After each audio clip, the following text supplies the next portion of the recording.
Ang tanong ng bayan, bakit naghiwalay?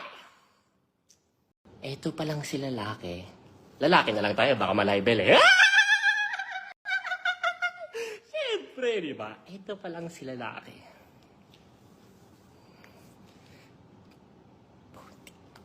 Paano ka ba sasabihin? Baby, are you okay?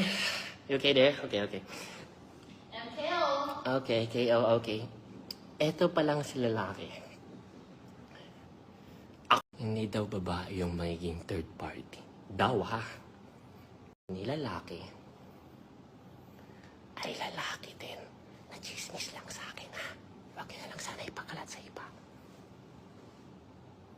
Tito boy, may problema talaga sa prenup. Nung magpipirmahan na ng prenup, ayaw nang pumirma ni lalaki.